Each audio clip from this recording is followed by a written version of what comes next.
ಜನನ ಜೀವನ ಮರಣ ಇದಕ್ಕೆ ಹೊಣೆ ಯಾರೋ, ಬದುಕಿಗುತ್ತರವಿದೆಯೇ ಮುದ್ದು ರಾಮ. Beautiful question. ಜೀವನ ಅಂದ್ರೆ ಏನು ಅನ್ನೋ ಪ್ರಶ್ನೆ ಇದೆಯಲ್ಲ, ಇದು ಆನ್ಸರ್ಲೆಸ್ ಕ್ವಶನ್. ಇದಕ್ಕೆ ಉತ್ತರ ಇಲ್ಲ. ಜೀವನ ಅಂದ್ರೆ ಏನು ಅಂತ ಯಾರಾದರೂ ಹೇಳಿದರೆ ಅದು ಅವ್ರ ಜೀವನ, ಅದು ಅವ್ರ ಅನುಭವ. ಈಗ ನಾನು ಜೀವನ ಅಂದರೆ ಹೀಗೆ ಅಂತ ಏನಾದರೂ ಹೇಳಿದರೆ ಅದು ನಂದು ಅನುಭವ, ನನ್ನ ಅನಿಸಿಕೆ. ಜೀವನ ಅಂದ್ರೆ ಏನು ಅಂತ ಎಲ್ಲರಿಗೂ ಅನ್ವಯ ಆಗೋ ಹಾಗೆ ಹೇಳೋಕೆ ಬರೋದಿಲ್ಲ. ಈಗ ಇವರಿಬ್ಬರು ಕೂತಿದಾರಲ್ಲ, ಇವರಿಗೆ ಜೀವನ ಅಂದ್ರೆ ಏನು ಕೇಳಿ ಸಂಗೀತ ಅಂತ ಹೇಳ್ತಾರೆ. ಅವರೊಬ್ಬರನ್ನೇ ಕೇಳಿ ತಬಲಾ ಅಂತ ಹೇಳ್ತಾರೆ, ಇವರೊಬ್ಬರನ್ನೇ ಕೇಳಿ ಹಾರ್ಮೋನಿಯಂ ಅಂತ ಹೇಳ್ತಾರೆ. ದೆನ್ ಜೀವನ ಅಂದರೆ ಎಲ್ಲರಿಗೂ ಒಂದೇ ಅಲ್ಲ.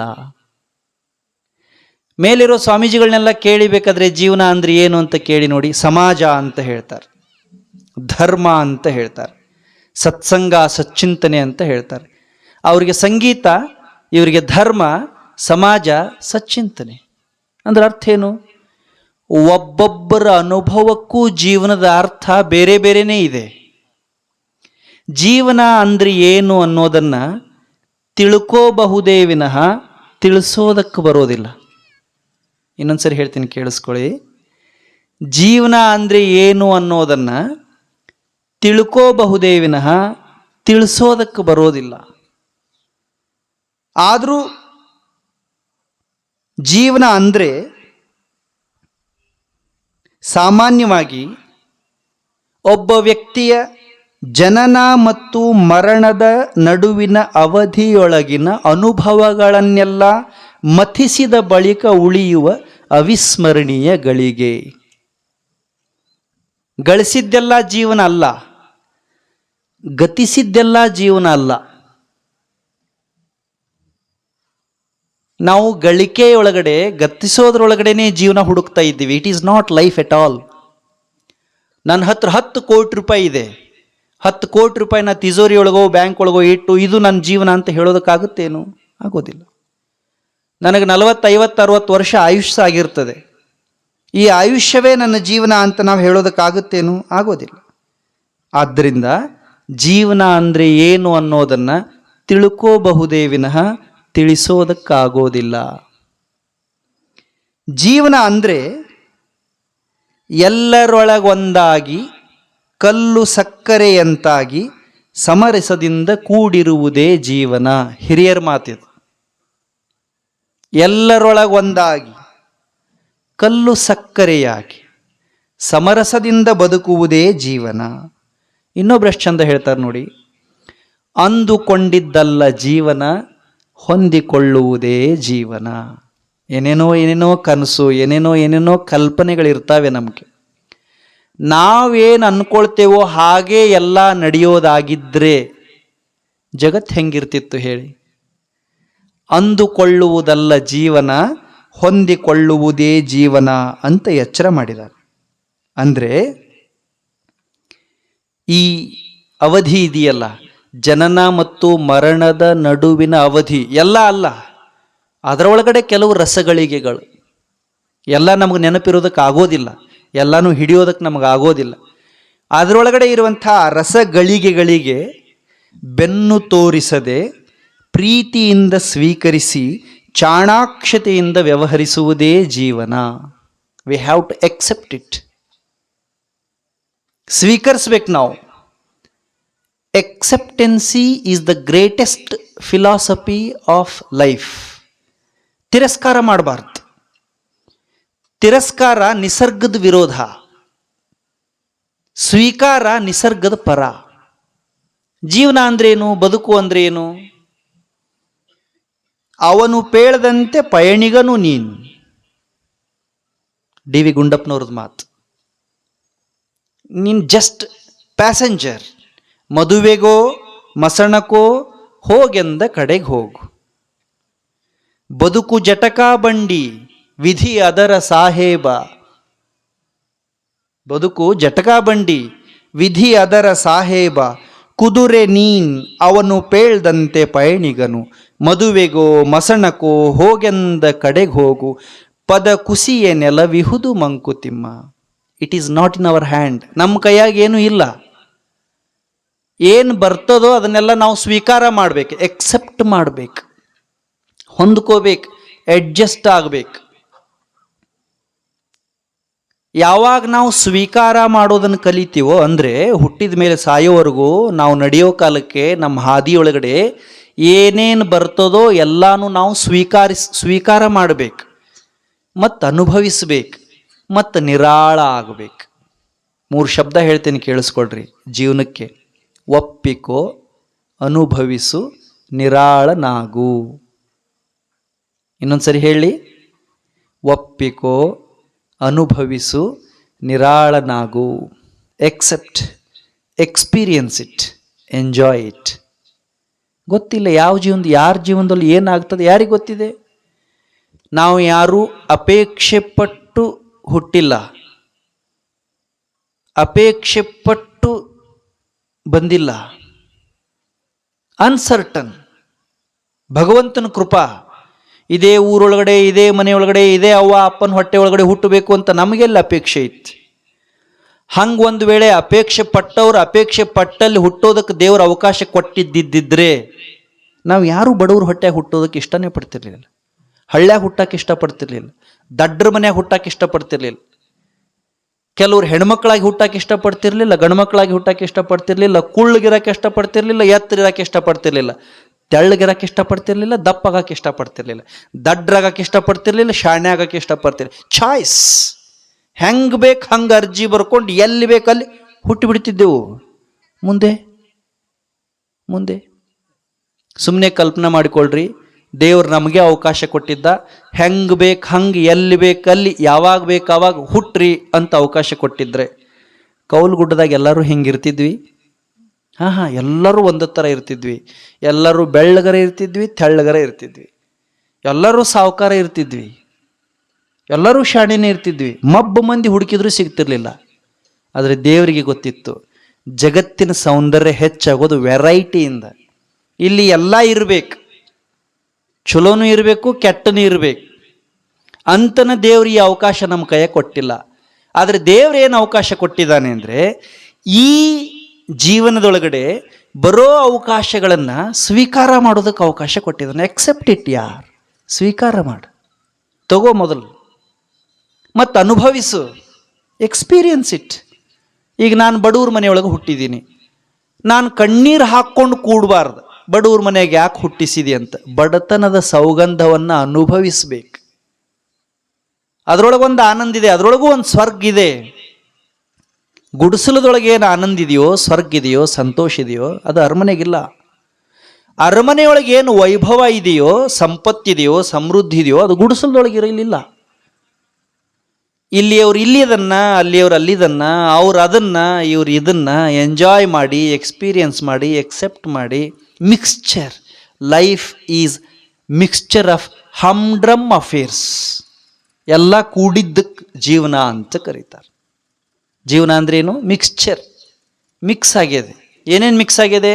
ಸುಖ ದುಃಖ, ನಗು ಅಳು, ಗೆಲುವು ಸೋಲು, ಏಳು ಬೀಳು, ಒಳಿತು ಕೆಡುಕು ಎಲ್ಲ ಕಲಿಸಿ ಮೇಲೊಗರು ಮಾಡಿ ನಮ್ಮ ಜೊತೆಗೆ ಬೆನ್ನ ಕಟ್ಟಿ ದೇವರಲ್ಲಿ ಬಿಟ್ಟಾನೆ. ಈಗ ನಾವೇನು ಮಾಡಬೇಕು? ಬರೀ ಸುಖ ಬೇಕು ಅಂತ ಸುಖ ಆರಿಸೋದಕ್ಕೆ ಆಗೋದಿಲ್ಲ. ನಾವು ಸುಖ ಬೇಕು ಅಂತ ಬ್ಯಾಗ್ನ್ಯಾಗ ಕೈ ಇಟ್ಟರೆ ದುಃಖಕ್ಕೆ ನಮ್ಮ ಕೈ ಹತ್ತೋದೆ. ಹೇ ದುಃಖ ಬೇಡ ಅಂತ ಅಲ್ಲೇ ಬಿಡಾಕ್ ನಡೋದಿಲ್ಲ. ಬ್ಯಾಗ್ನ್ಯಾಗ ಒಂದು ಕೈ ಇಟ್ಟ ಮೇಲೆ ಒಂದು ಆರಿಸ್ಲೇಬೇಕು. ಭಾಳ ಚಂದಿದೆ ಜೀವನ. ಈ ಜೀವನ ಎಲ್ಲ ಜೀವರಾಶಿಗೂ ಇದೆ. ಇದರಿಂದ ಯಾರೂ ಹೊರತಲ್ಲ, ಯಾರಿಗೂ ರಿಯಾಯಿತಿ ಇಲ್ಲ. No excuse. ನಾ ಭಾಳ ಚಂದ ಭಾಷಣ ಮಾಡ್ತೀನಿ ಅಂತ ದೇವ್ರು ನನ್ನ ಜೀವನದಲ್ಲಿ ದುಃಖ ಇಟ್ಟಿಲ್ಲ ಅನ್ಕೊಂಡಿರೇನು? ಸಮಸ್ಯೆ ಇಟ್ಟಿಲ್ಲ ಅನ್ಕೊಂಡಿದ್ದೀರೇನು? ಭಾಳ ದೊಡ್ಡ ಸಾವುಕಾರ ಅದೇರ್ರಿ, ಅವ್ರು ನಡೆಯೋ ದಾರಿಯೊಳಗೆ ಕಲ್ಲ ಇಲ್ಲ ಅನ್ಕೊಂಡಿರೇನು? ನೋ. ಎಲ್ಲರ ಹಾದಿಯೊಳಗೂ ಕಲ್ಲು ಮುಳ್ಳು ಅದಾವೆ, ಕಾಣಿಸೋದಿಲ್ಲ, ಹೇಳ್ಕೊಳ್ಳೋದಿಲ್ಲ. ಜೀವನ ಅನ್ನೋದು ಯಾರಿಗೂ ಹೊರತಲ್ಲ. It is same to all. It is same to all. Just two sides. ಎಲ್ಲರೂ ಹುಟ್ಟಬೇಕು, ಎಲ್ಲರೂ ಒಂದು ಹೊರಡಬೇಕು. ಎಲ್ಲರಿಗೂ ಹುಟ್ಟಿದೆ, ಎಲ್ಲರಿಗೂ ಸಾವಿದೆ. ಹುಟ್ಟು ಸಾವಿನ ನಡುವಿನ ಅವಧಿಯನ್ನ ಸುಂದರವಾಗಿ ಅನುಭವಿಸಿ ಎಲ್ಲೆಲ್ಲಿ ದುಃಖ ಇದೆಯೋ ಅದನ್ನು ಸುಖ ಆಗಿ ಪರಿವರ್ತಿಸುವ ಚಾಣಾಕ್ಷತೆ ಇದೆಯಲ್ಲ, ಅದಕ್ಕೆ ವಿವೇಕ ಅಂತ ಕರೀತಾರೆ. ವಿವೇಕ, ವಿಸ್ಡಮ್. ಕೌಲ್ಗುಡ್ಡದಿಂದ ಅಥಣಿಗೆ ಹೋಗಕ್ಕೆ ಎಲ್ಲರಿಗೂ ಸೇಮ್ ಬಸ್, ಸೇಮ್ ರೋಡ್. ಶಾಣೆ ಡ್ರೈವರ್ ಇದ್ದ ದಡ್ಕ್ಯಾಗ ಹಾಕ್ಲಾರ್ದಂಗೆ ಬಸ್ ಒಯ್ತಾನೆ. ಮಬ್ಬ ಡ್ರೈವರ್ ಇದ್ದ ಅಂದ್ರೆ ಧಕಲ್ ಧುಕಲ್ ಮಾಡ್ಕೋತಾನೆ ಹೋಗ್ತಾನೆ. Driving is most important and driving is most important. ದೇವ್ರು ಎಲ್ಲರಿಗೂ ಸೇಮ್ ಬಸ್ ಕೊಟ್ಟಾನ. This is bus, our body is bus. ಯಾರಿಗಾರ ಏನರ ಡಿಫ್ರೆನ್ಸ್ ಇದ್ರೆ ಹೇಳ್ರಿ. ಸ್ವಲ್ಪ ತೆಳ್ಳಗ ಬೆಳಗ ದಪ್ಪಗ ಅವು ಬೇರೆ. ಶರೀರ ನೋಡ್ರಿ ಎಲ್ಲರದು ಸೇಮ್. ಎಲ್ಲರಿಗೂ ಒಂದೇ ಕಡೆ brain ಇಟ್ಟಾನ.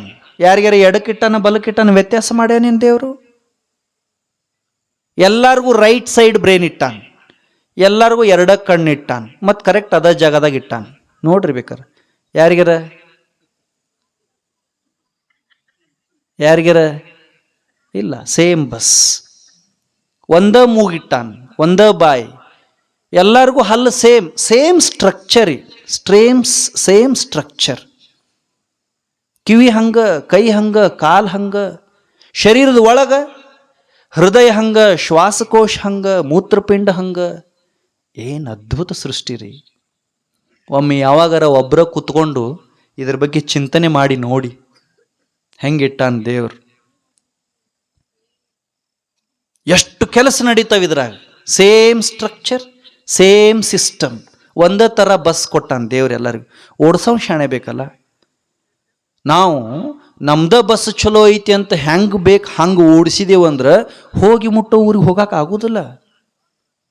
Direction most important. Athani ಯಾವ ದಿಕ್ಕಿನಾಗ ಐತೋ ಅದ ದಿಕ್ಕಿನಾಗ ಬಸ್ ಓಡಿಸ್ಬೇಕು. ಸರಿ ಅಂತಿರೋ ತಪ್ಪಂತಿರೋ? ಕಾಗವಾಡ ಕಡೆ ಮಾರಿ ಮಾಡಿ ಎಷ್ಟು ಬೇಕಷ್ಟು ಜೋರು ಓಡಿಸಿ ಅಥಣಿ ಬರೋವಲ್ತು ಅಂತ ಮ್ಯಾಲೆ ಮಾರಿ ಮಾಡಿದ್ರೆ ಅಥಣಿ ಬರ್ತೈತೇನು? ಬರೋದಿಲ್ಲ. Direction is life. ದಿಕ್ ಬಹಳ ಮುಖ್ಯ. ನಡೆಯೋ ನಾವು ನಮ್ಮ ದಿಕ್ ತೀರ್ಮಾನ ಮಾಡಬೇಕು. ಒಂದೇ ರೀತಿ ಅವಕಾಶಗಳು ನಾವು ಹೇಗೆ ಸ್ವೀಕಾರ ಮಾಡ್ತೇವು ಅನ್ನೋದ್ರ ಮೇಲೆ ನಮ್ಮ ಜೀವನದ ಅರ್ಥ ತೀರ್ಮಾನ ಆಗ್ತದೆ. ಜನನ, ಮರಣ, ಜೀವನ, ಇದಕ್ಕೆ ಹೊಣೆ ಯಾರೋ? ಬದುಕಿಗುತ್ತರವಿದೆಯೇ? ಯಾರ್ಯಾರಿಗೆ ಸುಖ ಇದೆಯೋ, ಸಂತೃಪ್ತಿ ಇದೆಯೋ ಅವರು ಭಗವಂತನನ್ನು ವರ್ಣಿಸ್ತಾರೆ, ಕೊಂಡಾಡ್ತಾರೆ. ಯಾರ್ಯಾರಿಗೆ ಕಷ್ಟ ಇದೆಯೋ, ಯಾರ್ಯಾರಿಗೆ ಅಡಚಣೆ ಇದಾವೋ ಅವರು ದೇವರನ್ನು ಬೈತಾರೆ. ದೇವರಿಗೂ ನಮ್ಮ ಜೀವನಕ್ಕೂ ಸಂಬಂಧನೇ ಇಲ್ಲ. ಹೆಂಗಿದೆ ನೋಡಿ ಜೀವನ. ಯಾರಿಗಾದರೂ ಜೀವನದೊಳಗಡೆ ಸುಖ ಇದ್ದರೆ, ಸಮೃದ್ಧಿ ಇದ್ದರೆ, ಸಂತೃಪ್ತಿ ಇದ್ದರೆ, ಹಾಸ್ಕೊಂಡು ಹೊಲ್ಕೊಂಡು ಹಂಚ್ಕೊಂಡು ಮಲ್ಕೊಳ್ಳೋಷ್ಟು ಅನುಕೂಲ ಇದ್ದರೆ ದೇವ್ರು ಭಾಳ ಚಲೋ ಮಾಡಿದ ಅಂತಂತಾರೆ. ಅಡಚಣೆ ಆಯಿತು ಊಟಕ್ಕೂ ಇರೋದಕ್ಕೂ ಅಂದರೆ ದೇವ್ರನ್ನ ಶಪಿಸ್ಕೊಂಡು ಕುತ್ಕೋತಾರೆ. ಮಜಾ ಏನು ಅಂದರೆ ದೇವರಿಗೂ ನಮ್ಮ ಜೀವನಕ್ಕೂ ಸಂಬಂಧನೇ ಇಲ್ಲ. ಸ್ವಂತ ಅದು. ಜೀವನ ಅನ್ನೋದು ಸ್ವಂತ, ನಮ್ಮ ಸ್ವಂತ. ನಾನು ಹೆಂಗೆ ಡಿಸೈನ್ ಮಾಡ್ತೀನೋ, ನಾನು ಹೆಂಗೆ ಪ್ಲ್ಯಾನ್ ಮಾಡ್ತೀನೋ, ನಾನು ಹೆಂಗೆ ಉಪಯೋಗಿಸ್ಕೋತೀನೋ ಹಂಗೆ ನನ್ನ ಜೀವನ. ಯಾರು ದುಡಿತಾರೋ ಅವ್ರು ಸುಖಕ್ಕೆ ಬೀಳ್ತಾರೆ, ಯಾರು ದುಡಿಯೋದಿಲ್ಲೋ ಅವ್ರು ದುಃಖಕ್ಕೆ ಬೀಳ್ತಾರೆ. ದುಡಿಯವ ದೇವ್ರಿಗೆ ಶಬಾಷ್ ಅನ್ನೋದು, ದುಡಿಲಾರ್ದವ ದೇವರಿಗೆ ಹಪಿಸೋದು, ಶಪಿಸೋದು ಸರಿ ಏನು? ಆದ್ದರಿಂದ ಜೀವನ ಅನ್ನೋದು ನಮ್ಮ ಸ್ವಂತದ್ದು. ಅದಕ್ಕೆ ಹಿರಿಯರಂತಾರೆ, ನಕ್ಕರೆ ಸ್ವರ್ಗ, ಅತ್ತರೆ ನರಕ. If you want to live happily, be positive. ನೀ ಆರಾಮಿರಬೇಕು, ಸಂತೋಷದಿಂದ ಇರಬೇಕು, ನಗುನಗುತ್ತಾ ಇರಬೇಕು ಅಂತ ನಿನಗೆ ಅಪೇಕ್ಷೆ ಇದ್ದರೆ ಮೊದಲು ಜೀವನ ಸ್ವೀಕಾರ ಮಾಡೋ ಕಾಲಕ್ಕೆ ಬಿಚ್ಚು ಮನಸ್ಸಿನಿಂದ ಇರಬೇಕು, ಒಪ್ಕೋಬೇಕು. ಅದನ್ನು ಸ್ವೀಕಾರ ಮಾಡೋದಕ್ಕೆ ಒಪ್ಕೋಬೇಕು.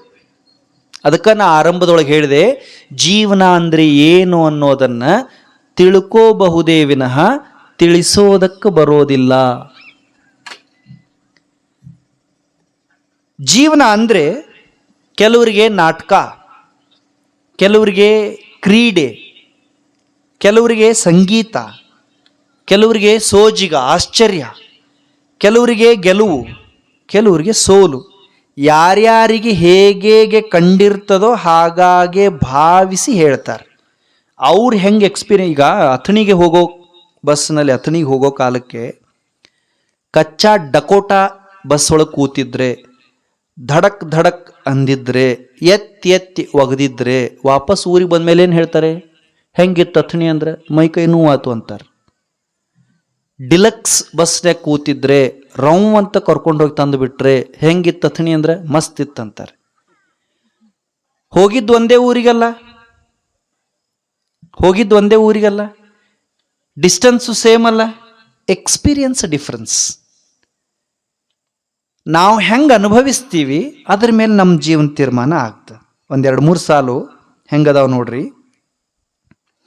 ಬರಿಯ ಎಡರು ತೊಡರುಗಳಿಗೆ ಎಡೆಯಾದವರಿಗೆ ಜೀವನ ಒಂದು ಜಂಜಾಟ ಅನ್ನೋದಿಲ್ಲ. ಕೆಲವು ಮಂದಿ ಏನಪ್ಪ ಹೆಂಗದಿ, ಏನ್ವಾ ಹೆಂಗದಿ, ಏನು ಹೇಳೋದಪ್ಪ, ಸಾಕಾಗೈತಿಪ್ಪ, ತಲೆ ಮ್ಯಾಗ ಕೈ ಇಟ್ಟವ್ರು ತೆಗಂಗೇ ಇಲ್ಲ.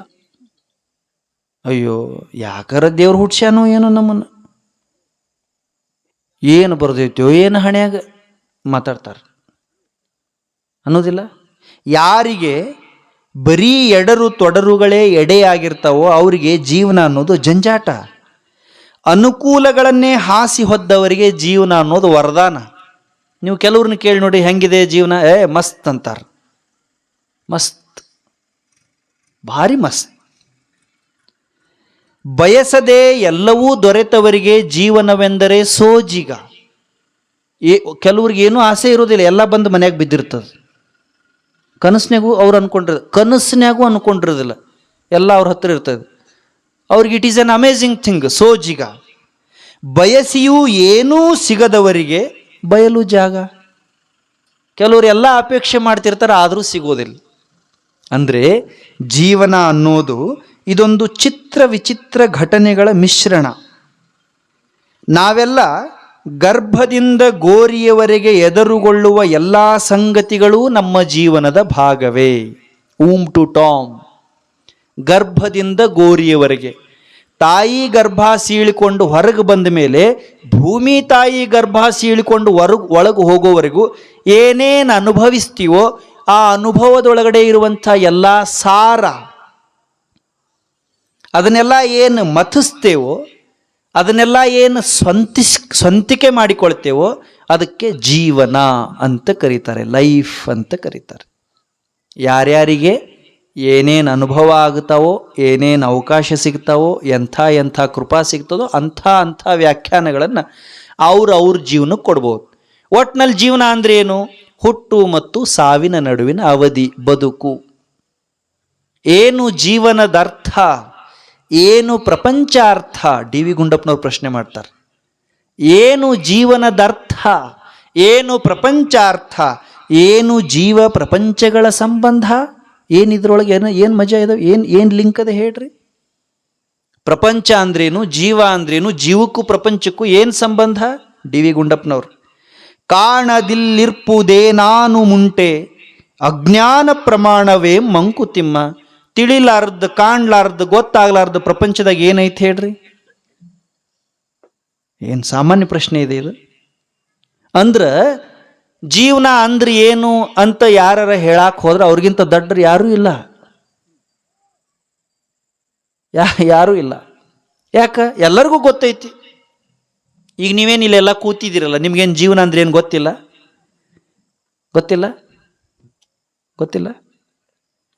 ಗೊತ್ತೈತಿಲ್ಲೋ? ಆದರೂ ನೀವು ಬಂದಿರಿ. ನಿಮಗೆ ಗೊತ್ತೈತೆ ಅಂತ ನನಗೆ ಗೊತ್ತಿದ್ದು ನಾ ಹೇಳಕತ್ತೇನಿಲ್ಲ. ಇಲ್ಲ, ಏನು ಜೀವನದ ಅರ್ಥ, ಏನು ಪ್ರಪಂಚ ಅರ್ಥ, ಎಲ್ಲ ನಿಗೂಢ ಇದ್ರೊಳಗಡೆ.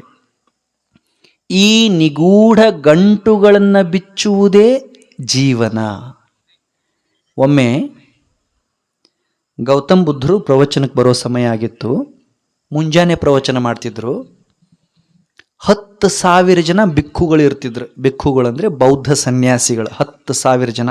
ಯಾವಾಗಲೂ ಅವ್ರು ಹೋದಲ್ಲಿ ಬಂದಲ್ಲಿ ಅವ್ರನ್ನ 10,000 ಜನ ಶಿಷ್ಯಂದ್ರೆ ಹಿಂಬಾಲಿಸ್ತಿದ್ರು. ಅವತ್ತು ಮುಂಜಾನೆ ಗೌತಮ್ ಬುದ್ಧರು ಬರಬೇಕು, ಮೇಲಿಂದ ಕೆಳಗೆ ಇಳಿದು ಬರಬೇಕು. ಎಲ್ಲರೂ ಅವ್ರನ್ನೇ ನೋಡ್ಕೊಂಡು ಕೂತಿದ್ರು. ಅವ್ರ ಕೈ ಒಳಗಡೆ ಒಂದು ಕರ್ವಸ್ತ್ರ ಇತ್ತು, ಕರ್ಚಿಪ್. ಸಮೀಪದಿಂದ ನೋಡೋರಿಗೆ ಅದು ಕಾಣಿಸ್ತಿತ್ತು.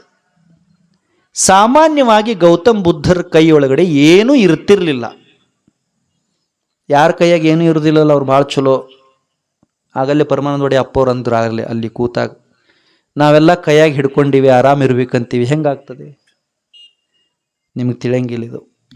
ಯಾರ ಕೈಯಾಗ ಏನೂ ಇರೋದಿಲ್ಲ, ಅವ್ರು ಭಾಳ ಚಲೋ. ನಾವೆಲ್ಲ ಕೈ ತುಂಬ ಹಿಡ್ಕೊಂಡಿವಿ. ಕೈಯಾಗ ಸಾಲ್ವಲ್ತಂತ ಮತ್ತೆ ಇಲ್ಲೊಂದು ಹಿಂಗೆ ಹಿಡ್ಕೊಂಡಿವಿ. ನೋಡಿರಿ ಸಂತ್ಯಾಗ ಕೆಲವ್ರನ್ನ ಈ ಕೈಯಾಗ ಒಂದು ಚೀಲ, ಈ ಕೈಯಾಗ ಒಂದು ಚೀಲ ಹಿಡ್ಕೊಂಡಿರ್ತಾರೆ, ಮತ್ತೆ ಕ್ಯಾದಿರ್ತಾರೆ.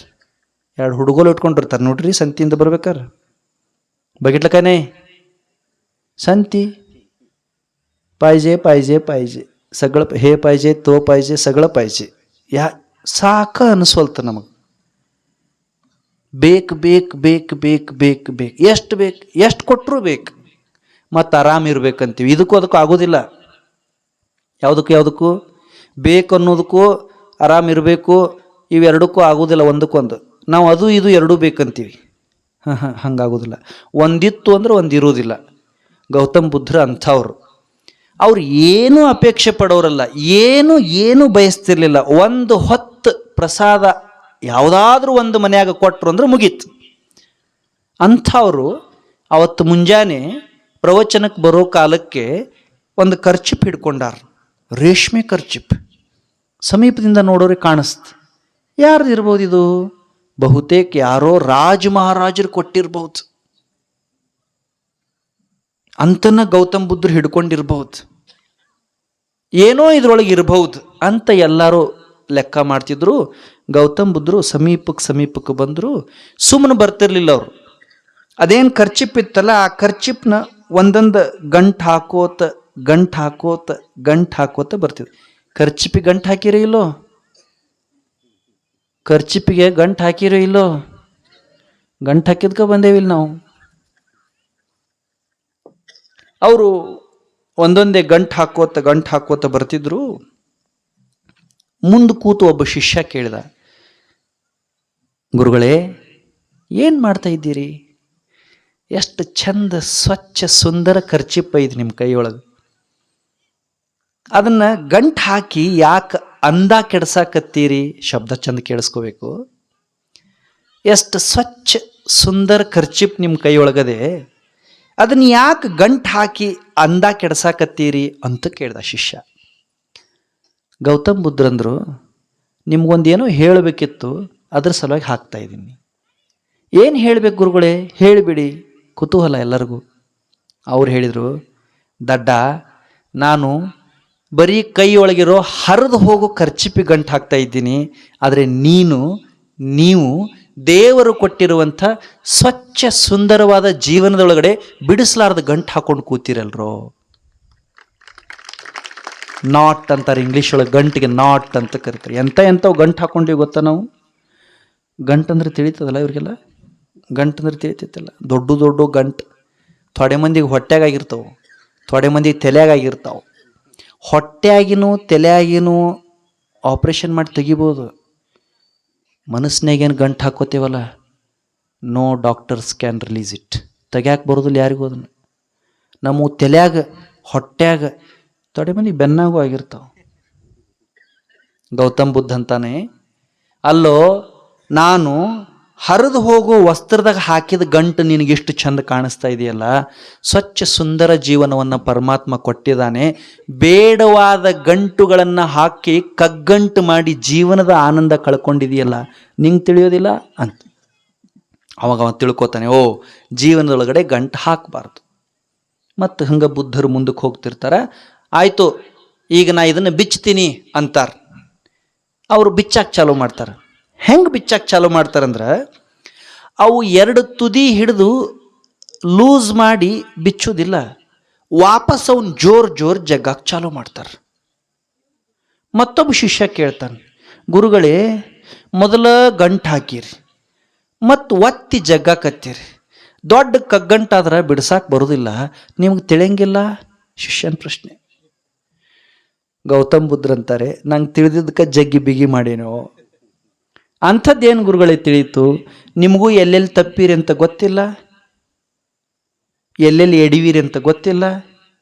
ಎಲ್ಲೆಲ್ಲಿ ಎಡವೀರಿ ಎಲ್ಲೆಲ್ಲಿ ತಪ್ಪೀರಿ ಅಂತ ಗೊತ್ತಿದ್ದು ಜಗ್ಗಿ ಕಗ್ಗಂಟು ಮಾಡ್ಕೊಂಡು ಕೂತೀರಲ್ಲ, ನಿಮ್ಮ ಗಂಟು ಬಿಡ್ಸಾಕೇನು ದೇವ್ರು ಬರ್ಬೇಕೇನ್ರು? ನಿಮ್ಮ ಗಂಟಿನ ತುದಿ ಚುಂಗ್ ಎಲ್ಲೆಲ್ಲಿ ಅದಾವಂತ ಕಂಡು ಹಿಡ್ಕೊಂಡು ನೀವು ಬಿಡಿಸ್ಕೊಂಡ್ರೆ ವಸ್ತ್ರ ಹೆಂಗೆ ಸ್ವಚ್ಛ ಸುಂದರ ಕಾಣ್ತದೋ ಹಂಗೆ ಜೀವನ ಪಕ್ವ ಆಗ್ತದೆ ಅಂತ ಗೌತಮ ಬುದ್ಧ ಹೇಳ್ತಾನೆ. ಅದಕ್ಕೆ ಜೀವನ ಅನ್ನೋದೊಂದು ರಸಾನುಭವ, ಭಗವಂತ ಕೊಟ್ಟಂಥ ಅಪರೂಪದ ಕಾಣಿಕೆ. ಅದನ್ನು ನಾವು ಸ್ವೀಕರಿಸಿ ಆ ಜೀವನದ ಘನತೆಯನ್ನು ಹೆಚ್ಚು ಮಾಡಿಕೊಳ್ಳೋದಕ್ಕೆ ನಾವು ಅನುಸರಿಸಬಹುದಾದಂಥ ಸದ್ಗುಣಗಳು, ಸಚ್ಚಿಂತನೆಗಳು, ಸನ್ನಡತೆಗಳಿಗೆ ಮೌಲ್ಯಗಳು ಅಂತ ಕರೀತಾರೆ. ತಿಳಿತು ನಿಮ್ಗೆ ನಾ ಹೇಳಿದ್ದು? ತಿಳಿತು? ಜೀವನ ಅಂದ್ರೆ ಏನು ಹೇಳಕ್ಕೆ ಬರೋದಿಲ್ಲ, ತಿಳಿತು. ಜೀವನ ಅಂದ್ರೇನು? ಜೀವನ ಅಂದರೆ ಕೆಲವರಿಗೆ ಬೆವರು ಸುರಿಸೋದು, ದುಡಿಯೋದು, ಹೊಟ್ಟೆ ತುಂಬಿಕೊಳ್ಳೋದು. ಜೀವನ ಅಂದರೆ ಕೆಲವರಿಗೆ ವ್ಯಾಪಾರ ಮಾಡೋದು, ಕೆಲವರಿಗೆ ರಾಜಕಾರಣ ಮಾಡೋದು, ಕೆಲವರಿಗೆ ಸಮಾಜ ಸುಧಾರಣೆ ಮಾಡೋದು, ಏನೇನೋ ಮಾಡೋದು. ಒಟ್ಟು ಮಾಡ್ಕೋತನೇ ಇರೋದು, ಕೆಲಸ ಮಾಡ್ಕೋತನೇ ಇರೋದು, ದುಡ್ಕೋತನೇ ಇರೋದು ಜೀವನ. ಈ ಏನು ಜೀವನ ಇದೆಯಲ್ಲ, ಲೈಫ್ ಇದೆಯಲ್ಲ, ಈ ಜೀವನದ ಘನತೆ ಹೆಚ್ಚಾಗಬೇಕು. ಈಗ ನಮ್ಮ ಊರಾಗ ಎಲ್ಲರನ್ನೂ ಜನ ಇಷ್ಟಪಡೋದಿಲ್ಲ, ಎಲ್ಲರಿಗೂ ಗೌರವ ಕೊಡೋದಿಲ್ಲ. 4 ಮಂದಿಗೆ ಇಷ್ಟಪಡ್ತಿರ್ತಾರೆ, ಗೌರವ ಕೊಡ್ತಿರ್ತಾರೆ, ಬಾಕಿ ಯಾರಿಗೂ ಕೊಡೋದಿಲ್ಲ. ಯಾಕೆ? ಆ 4 ಮಂದಿ ಉಳಿದ ಎಲ್ಲರಿಗಿಂತ ಭಿನ್ನ ಇರ್ತಾರೆ, ಡಿಫ್ರೆಂಟ್ ಇರ್ತಾರೆ. ಎದ್ರಾಗ ಡಿಫ್ರೆಂಟ್ ಇರ್ತಾರ? ಭಾವ, ಭಾಷೆ, ಮತಿ, ಕೃತಿ, ದೃಷ್ಟಿ. ಯಾರದ್ದು ಭಾವ, ಭಾಷೆ, ಮತಿ, ಕೃತಿ, ದೃಷ್ಟಿ ಲೋಕ ವ್ಯವಹಾರಕ್ಕಿಂತ ಭಿನ್ನ ಇರ್ತದೋ ಅವರನ್ನು ಜಗತ್ತು ಗೌರವಿಸ್ತದೆ, ಗುರುತಿಸ್ತದೆ.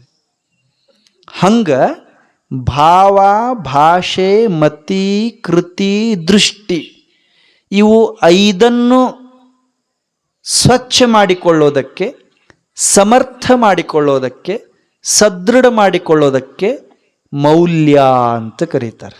ವ್ಯಾಲ್ಯೂ, ಮೌಲ್ಯ. ಶಬ್ದ ಕೇಳಿರಿ, ಮೌಲ್ಯ. ಮೌಲ್ಯ ಶಬ್ದ ಕೇಳಿರಿ. ಮೌಲ್ಯ ಅಂದ್ರೇನು? ಬೆಲೆ, ವ್ಯಾಲ್ಯೂ, ಬೆಲೆ. ಇದ್ರ ಕಿಮ್ಮತ್ ಎಷ್ಟ್ರಿ ಅಂತಾರಲ್ಲ, ಕಿಮ್ಮತ್. ಮೌಲ್ಯ ಅಂದ್ರೆ ಕಿಮ್ಮತ್. ವಸ್ತುವಿಗೆ ಹೆಂಗೆ ಕಿಮ್ಮತ್ ಇರ್ತೈತಲ್ಲ, ಹಂಗೆ ನಮ್ಮ ಜೀವನಕ್ಕೂ ಒಂದು ಕಿಮ್ಮತ್ ಬರೋ ಹಂಗೆ ಮಾಡ್ಬೇಕಂದ್ರೆ ಈ 5 ರಿಪೇರಿ ಮಾಡ್ಕೋಬೇಕು. ಯಾವ 5? ಭಾವ. ಭಾವ ಅಂದ್ರೆ ಅಕ್ಕನ ಗಂಡ ಭಾವ ಅಲ್ಲ, ಅವ ಬೇರೆ, ಅವನು ರಿಪೇರಿ ಮಾಡೋಕ್ಕಾಗೋದಿಲ್ಲ, ಮಾಡಬಾರ್ದು, 4 ದಿವಸ ಇಟ್ಕೊಂಡು ಕಳಿಸಿಬಿಡ್ಬೇಕು. ಭಾವ, ಭಾಷೆ, ಮತಿ, ಕೃತಿ, ದೃಷ್ಟಿ. ಹೇಳ್ತೀರಿ? ಹೇಳ್ರಿ. ಭಾವ, ಭಾಷೆ, ಮತಿ, ಕೃತಿ, ದೃಷ್ಟಿ ಇವನ್ನ ರಿಪೇರಿ ಮಾಡ್ಕೋಬೇಕು. Same bus, same structure, same system, ಎಲ್ಲರಿಗೂ ಒಂದೇ ಇದೆ. ಯಾರ ಒಳಗಡೆ ಭಾವ, ಭಾಷೆ, ಮತಿ, ಕೃತಿ, ದೃಷ್ಟಿ ಸುಧಾರಿಸ್ಕೋತ ಪಕ್ವ ಆಕ್ಕವಲ್ಲ, ಅವ್ರ ಜೀವನ ಉತ್ಕೃಷ್ಟ ಜೀವನ ಆಗ್ತದೆ. ಥೋಡೆ ಮಂದಿ ಮಾತಾಡ್ತಿರ್ತಾರೆ ನೋಡ್ರಿ, ಅವ್ರು ಮಾತಾಡಕ್ಕೆ ಚಾಲು ಮಾಡಿದ್ರೆ ಮಂದಿ ಖಾಲಿ ಮಾಡ್ತಿರ್ತಾರೆ. ಭಾಷೆ ಸುಧಾರಿಸ್ಬೇಕಲ್ಲ. ಬೋಲಿ ಭಗವಾನ್ ನೆ ದೇ ಹುಯೇ ಏಕ್ ಬಹುತ್ ಬಡ ವರದಾನ ಹೇ. ನಾವು ಸುಧಾರಿಸ್ಕೋಬೇಕಲ್ಲ. ಹಾಗಾದ್ರೆ ಇವನ್ನೆಲ್ಲ ಹೆಂಗೆ ಸುಧಾರಿಸ್ಕೋಬೇಕು ಅನ್ನೋದನ್ನು ನಾಳೆ ಚಿಂತನೆ ಮಾಡೋಣ. ಎಷ್ಟು ಜನ ಅಪ್ಪವ್ರೆಲ್ಲ ಇದ್ದಾರಲ್ಲ, ಈಗ ಅವರೆಲ್ಲ ಆಶೀರ್ವಚನೆ ಮಾಡಬೇಕಲ್ಲ, ನೆನಪು ಉಳಿತೈತಲ್ಲ, ಏನೇನು ಸುಧಾರಣೆ ಮಾಡ್ಕೋಬೇಕು ನಾವು?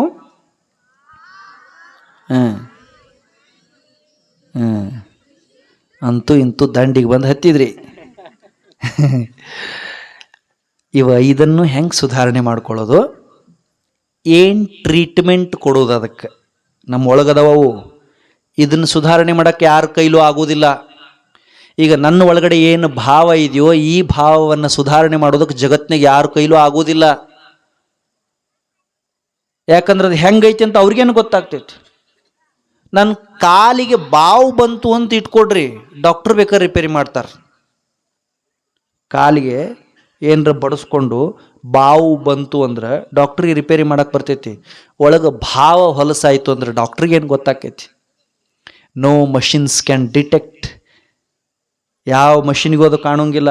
ಕಾಲಿಗೆ ಬಾವು ಯಾಕೆ ಬಂತು ಅಂತ ಹಾಸ್ಪಿಟ್ಲಿಗೆ ಹೋದಿವಿ ಅಂದರೆ ಎಕ್ಸ್ರೇ ಮಾಡಿ ಹೇಳ್ತಾರೆ, ಇಂಥಲ್ಲೇ ಇಂಥ ನರ ಜಬ್ಬೈತಿ, ಉಬ್ಬೈತಿ, ಒಡೆದೈತಿ, ಮುರಿದೈತಿ ಅಂತ. ಹೃದಯದಾಗ ಏನು ಭಾವ ಕೊಳಕಾಗೈತಿ ಅಂತ ಎಕ್ಸ್ರೇ ಮಾಡಿ ಕಂಡು ಹಿಡಿಯಕ್ಕೆ ಬರ್ತೈತಿ? ಬರೋದಿಲ್ಲ.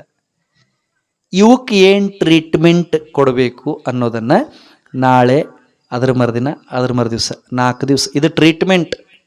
ಪ್ರವಚನ ಅಂದ್ರೇನು? Self treatment. ದವಾಖಾನೆಗೆ ಹೋದ್ರೆ ಡಾಕ್ಟ್ರ್ ಕೈಯಾಗ ರಟ್ಟಿ ಕೊಡ್ಬೇಕು. ಪ್ರವಚನಕ್ಕೆ ಹೋದ್ರೆ ನಮ್ಮ ರಟ್ಟಿ, ನಮ್ಮ ಹೊಟ್ಟೆ ಎರಡು ನಮ್ಮ ಕೈಯಾಗ. ಹೆಂಗೆ? ರಟ್ಟಿ ಅಂದ್ರೆ ಪ್ರವಚನ, ಹೊಟ್ಟೆ ಅಂದ್ರೆ ನಿಮ್ದು. ಅಲ್ಲಿ ಹೆಂಗೆ ಟ್ರೀಟ್ಮೆಂಟ್ ಆಕೈತಿ ನೋಡ್ರಿ ಇದಾಗಿಂದಾಗ ಅಲ್ಲ. ಹಂಗೆ ಇದು ಒಂದು treatment. Let us have A great, beautiful, delicious treatment. ಚಂದ ಟ್ರೀಟ್ಮೆಂಟ್ ಮಾಡ್ಕೊಳ್ಳೋಣ ಅಂತೀರೋ ಏನು ಬ್ಯಾಡ ಅಂತೀರೋ? ಈ ಟ್ರೀಟ್ಮೆಂಟ್ ಮಾಡಿಕೊಂಡು ಒಮ್ಮೆ ಆರಾಮಾದಿವಿ ಅಂದ್ರೆ ಒಳಗೆ ಕಸಾರಿಕೆ ಬರಲ್ಲ. ಆ ಟ್ರೀಟ್ಮೆಂಟ್ ಒಮ್ಮೆ ಮಾಡ್ಕೊಂಡು ಬಂದಿವಿ ಅಂದ್ರೆ ಕಸಾರಿಕೆ ಬರಲ್ಲ, ಹಿಂಗೇನಿಲ್ಲ, ಮರುದಿವ್ಸನ ಬರ್ಬೋದು. ಅದಕ್ಕೆ ಅಜ್ಜವ್ರು ಭಾಳ ವಿಚಾರ ಮಾಡಿ ಕೌಲ್ಗುಡ್ಡದಾಗ ಒಮ್ಮೆ ಟ್ರೀಟ್ಮೆಂಟ್ ಕ್ಯಾಂಪ್ ಆಗಲಿ ಅಂತ ಇಟ್ಟಾರೆ. ಅದನ್ನು ಇಲ್ಲಿ ಆಗಿರಲಿಲ್ಲ ಅಂಬಲ್ ಟ್ರೀಟ್ಮೆಂಟ್ ಕ್ಯಾಂಪ್. ಯಾಕೆ ಚಪ್ಪಾಳೆ ಹೊಡ್ಯಾಕೆ ಬರೋದಿಲ್ಲ ನಿಮ್ಗೆ? ಏನು ಅಲ್ಲೋ ಹಿಂಗೆ ತುದಿ ಹೊಡೆಯರ್ ಜೋರಾಗೆ. ಅಜ್ಜವ್ರದ್ದು ವಿಚಾರ ಹೆಂಗಿದೆ ನೋಡಿ. ಕೌಲುಗುಡ್ಡದಾಗ ಒಮ್ಮೆ ಸೆಲ್ಫ್ ಟ್ರೀಟ್ಮೆಂಟ್ ಆಗಲಿ ಅಂತ ಇದನ್ನ ಇಟ್ಟಾರ. ಮತ್ತು ಇದಕ್ಕೆ ಹೆಸರು ಹೆಂಗಿಟ್ಟಾರ? ಗ್ರಾಮ ಸಂಸ್ಕೃತಿ ಉತ್ಸವ. ಭಾಳ ಒಳ್ಳೆ ವಿಚಾರ ಇಟ್ಕೊಂಡಾರ.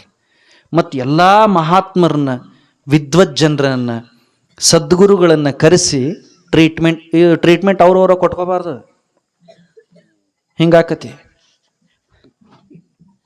ಈಗ ನಾವು ಹೋಗಿ ಗುಳಿಗೆ ಅಂಗಡಿ ಗುಳಿಗೆ ತಗೋತೀವಿ. ಯಾರು ಹೇಳ್ತಾರ? ಏನು ಹೇಳ್ತಾರ?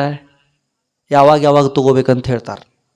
ನಾವು ಆಗಿದ್ರೆ ಸುನುಂಗಿ ಮಕ್ಕೊಂಡ್ಬಿಡ್ತಿದ್ವಿ ಅಲ್ಲ. ಪ್ರಿಸ್ಕ್ರಿಪ್ಷನ್ ಬೇಕದಕ್ಕೆ. ಇವರೆಲ್ಲ ಡಾಕ್ಟರ್ಸ್ ಇದ್ದಂಗೆ ಭವರೋಗ ವೈದ್ಯರು ಅಂತ ಕರೀತಾರೆ ಇವ್ರಿಗೆ. ಅವ್ರ ಕಡೆ ನಮಗೆ ಟ್ರೀಟ್ಮೆಂಟ್ ಕೊಡಿಸೋ ಎಷ್ಟು ಜನ ಬರ್ತಾರೆ. ಪತ್ರಿಕೆಯಾಗಿ ನೋಡಿದ್ರೆ ಆನಂದ ಆಗ್ತೈತಿ. ಎಷ್ಟು ಜನ ಮಹಾತ್ಮರಿ. ಏನು ಕೇಳೋದು ಬೇಡ, ತಿಳ್ಕೊಳ್ಳೋದು ಬೇಡ, ಸುಮ್ಮನೆ ಬಂದು ಇಲ್ಲಿ ಕುಂತು ಎಷ್ಟು ಜನ ಪೂಜ್ಯಪಾದ ಗುರುಗಳು ಬಂದಾರಲ್ಲ, ಇವ್ರನ್ನೆಲ್ಲ ನೋಡಿ ಹೋದ್ರೆ ಅರ್ಧ ಜೀವನ ರಿಪೇರಿ ಆಗ್ತೈತಿ. ಸಿರಫ್ ಅವ್ರ ಕೃಪಾದೃಷ್ಟಿ ಬಿದ್ದರೆ ಸಾಕು. ಮತ್ತು ಜೊತೆಗೆ ಎಷ್ಟು ಚಂದ ಕಾರ್ಯಕ್ರಮ ಇಟ್ಟಾರ ನೋಡ್ರಿ. 3ನೇ ದಿವಸ ಊರಿನ ಎಲ್ಲ ಹೆಣ್ಣು ಮಕ್ಕಳಿಗೆ ಏನೈತಿ ನಿಮ್ಗಿನ್ನೇನು ಕಲ್ಪನಾಕ್ ಬಂದಿಲ್ಲ ಅಂಬಲ್ಲ. ಏನಿದೆ 3ನೇ ದಿವಸ? ಇವ್ರು ಯಾಕೆ ಹೇಳಕ್ಕೆ ಹೋದಾರು? ಏನಿದೆ 3ನೇ ದಿನ? ಆಮೇಲೆ ಒಂದ್ಸರಿ ಎಲ್ಲ ಪ್ರೋಗ್ರಾಮ್ದವ್ರಿಗೆ ಹೇಳಿ ಏನೇನಿದೆ ಅಂತ. 3ನೇ ದಿವಸ ಎಲ್ಲ ಹೆಣ್ಣು ಮಕ್ಕಳಿಗೆ, ಊರಿನ ಎಲ್ಲ ತಾಯಂದಿರಿಗೆ ತವ್ರ ಮನೆ ಉಡುಗೊರೆ ಕೊಡಬೇಕು ಅಂತ ಅವ್ರು ವಿಚಾರ ಮಾಡಿದ್ದಾರೆ. ಎಷ್ಟು ಚಂದಲ್ಲ ಇದು, ಎಷ್ಟು ಚಂದ. ಅವರು ಮನಸ್ಸು ಮಾಡಿದ್ರೆ ಒಂದು 500-500 ರೂಪಾಯಿ ಮೊಮೆಂಟು ಕೊಟ್ಟು ಕಳಿಸ್ಬೋದಿತ್ತು ಎಲ್ಲರಿಗೂ. ಮಧುಗೊಂಡ ಮಹಾರಾಜರದೋ ಅವ್ರದ್ದೋ ಬೇರೆ ಯಾರ್ದಾರ ಒಂದು ದೊಡ್ಡ ಮೂರ್ತಿ ಮಾಡಿ 500 ರೂಪಾಯಿ ಕೊಟ್ಟು ಕಳಿಸ್ಬೋದಿತ್ತು. ಅವ್ರಿಗೆ ಮೂರ್ತಿಕ್ಕಿಂತ ಪ್ರೀತಿ ದೊಡ್ಡದದೆ. ಹೊಡಿಬೇಕಿತ್ತೀಗ ಚಪ್ಪಾಳೆ ನೀವು. ನಮ್ಮೂರಿನ ಹೆಣ್ಮಕ್ಳು, ಅವ್ರಿಗೆಲ್ಲ ಪ್ರೀತಿ ಬೇಕು. ಅವ್ರ ತವ್ರ ಮನೆಗೆ ಅಂತ ಬಂದಾಗ ಆ ಮನೆ ಜೊತೆಗೆ ಈ ಮನೆ ಮಠನೂ ನೆನಪಾಗಬೇಕಂತ ತವ್ರ ಮನೆದೊಂದು ಉಡುಗೊರೆ. ಮತ್ತೊಂದು ದಿವಸ ಹಳ್ಳಿ ಊಟ, ಹಳ್ಳಿ ಮನೆ ಊಟ. ಯಾಕೆ ಹಳ್ಳಿ ಮನೆ ಊಟ ಇಟ್ಟಾರ ಗೊತ್ತೈತಿ ನಿಮ್ಗೆ? ಗೊತ್ತಿದ್ರೆ ಹ್ಞೂ ಅನ್ರಿ, ಇಲ್ಲ ಅಂದ್ರೆ ಇಲ್ಲ ಅನ್ರಿ. ಸುಮ್ಮ ಗಪ್ ಕೂತ್ರೆ ನನಗೆ ಗೊತ್ತಾಗೈತಿ. ಯಾಕೆ ಇಟ್ಟಾರ ಗೊತ್ತೈತಿ? ಯಾಕೆ ಇಟ್ಟಾರಂದ್ರೆ ಹಳ್ಳ್ಯಾಗ ಹಳ್ಳಿ ಮನೆ ಊಟ ಇಲ್ಲ. ಈಗ ನಮ್ಮ ಮನ್ಯಾಗ ಎಂಥ ಊಟ ನಡೆದಾವು? ಎಂಥವು ನಡೆದಾವು? ಚೈನೀಸ್ ಫುಡ್ ನಡೆದಾವು ಅಲ್ಲ. ಅದಕ್ಕೆ ನಮ್ಮ ಜನ ಹಾದಿ ತಪ್ಪಬಾರ್ದು, ಸಂಸ್ಕೃತಿ ಸಂಸ್ಕಾರದಿಂದ ವಂಚಿತರಾಗಬಾರ್ದಂತ ವಿಚಾರ ಮಾಡಿ ಎಷ್ಟು ಒಳ್ಳೆಯ ವಿಚಾರ ಮಾಡ್ಯಾರ. ಕೃಷಿ ಉತ್ಸವ ಇದೆ, ಧರ್ಮ ಉತ್ಸವ ಇದೆ, ಸಂಸ್ಕೃತಿ ಉತ್ಸವ ಇದೆ. ನಾವೆಲ್ಲ ಶ್ರದ್ಧೆಯಿಂದ ಇದರೊಳಗೆ ಭಾಗವಹಿಸಿ ಇದ್ರ ಫಾಯ್ದೆ ತಗೊಳ್ಳೋದು. ಮೊದಲಿಗೆ ಅವ್ರು ಏನಂದ್ರು, ಬೇಗ ಬರ್ರಿ ಅಂದ್ರು. ಬೇಗ ಬರ್ರಿ ಕರ್ಸ್ಕೋಬಾರ್ದು, ಇಂಥವಕ್ಕೆಲ್ಲ ಓಡಿ ಬರಬೇಕು. ಗಾಳಿ ಬಿಟ್ಟಾಗ ತೂರಿಕೊಳ್ಳಿರಯ್ಯ, ಗಾಳಿ ನಿಮ್ಮ ಅಧೀನವಲ್ಲ ಅಂತ ಹೇಳ್ಯಾರ ದಾಸರು. 22ನೇ ತಾರೀಕು ಬಂದು ಇಲ್ಲಿ ಕೂತ್ರೆ ಯಾರು ಪ್ರವಚನ ಹೇಳೋರು ಇರ್ತಾರೋ? ಸಿಗ್ತಾರೋ? ಸಿಗೋದಿಲ್ಲ. 7 ಅಂದಾರಿಲೋ 2 ನಿಮಿಷ ಮೊದಲ ಬರ್ಬೇಕು. ಕಿಚ್ಚಿರ್ಬೇಕ್ರಿ ಹೊಟ್ಯಾಗಲ್ಲ, ಎದ್ಯಾಗ ಕೇಳಬೇಕು, ತಿಳ್ಕೊಬೇಕು ಅನ್ನೋದೊಂದು ಕಿಚ್ಚಿರ್ಬೇಕು. ಅಂದ್ರೆ ಇದು ಉಪಯೋಗ ಆಗ್ತೈತಿ. ಅವ್ರು 6:30 ಓಡಾಡಕತ್ತಾರೆ, ಸಣ್ಣ ಹುಡುಗ ಓಡಾಡ್ದಂಗೆ ಎತ್ತಾಗತ್ತ, ಕುರ್ಚಿ ಹಾಕಿ ಟೇಬಲ್ ಹಾಕತ್ತೆ. ಅವ್ರಿಗಿರೋ ಹಸು ನಮಗಿರ್ಲಿಲ್ಲ ಅಂದ್ರೆ ಉಪಯೋಗ ಏನು? ನಾ ಹೇಳೋದು ನಿಮ್ಗೆ ತಿಳಿತೈತಿಲ್ಲೋ? ಎಷ್ಟಕ್ಕೆ ಬರ್ತೀರಿ ನಾಳೆ? ಬಂದ್ಬಿಡಪ್ಪ 5ಕ್ಕೆ ನೀನು. 7 ಎಷ್ಟು? 7 ಅಂದ್ರೆ 7 ಅಂದ್ರೆ 6:30 ಅಲ್ಲ, 7 ಅಂದ್ರೆ 7:30 ಅಲ್ಲ, ಒಂದು 2 ನಿಮಿಷ ಮೊದಲು. ಅದಕ್ಕೆ ಎಲ್ಲರೂ ಸಮಯಕ್ಕೆ ಸರಿಯಾಗಿ ಬಂದಿರಿ ಅಂದರೆ ಇಷ್ಟು ಜನ ಮಹಾತ್ಮರು ಬಂದಿರ್ತಾರೆ, ಎಲ್ಲರದು ಆಶೀರ್ವಾದ ಸಿಗ್ತದೆ, ಮನಸ್ಸು ಪ್ರಫುಲ್ಲಿತ ಆಗ್ತದೆ. ಇದೆಲ್ಲ ಆದ್ಮೇಲೆ ಮತ್ತು ಪ್ರಸಾದ ಇದೆಲ್ಲ ಎಲ್ಲಿ ಸಿಗ್ತದೆ? ಭಾಳ ಸಂತೋಷ ಆಯಿತು. 4 ದಿವಸ ಕಾರ್ಯಕ್ರಮದಾಗ ಎಲ್ಲರೂ ಸಂಭ್ರಮದಿಂದ ಪಾಲ್ಗೊಳ್ಳೋದು, ನಂಬದಂತ ಮಾಡೋದು. ನಾಳೆ ನೋಡೋಣ ಏನು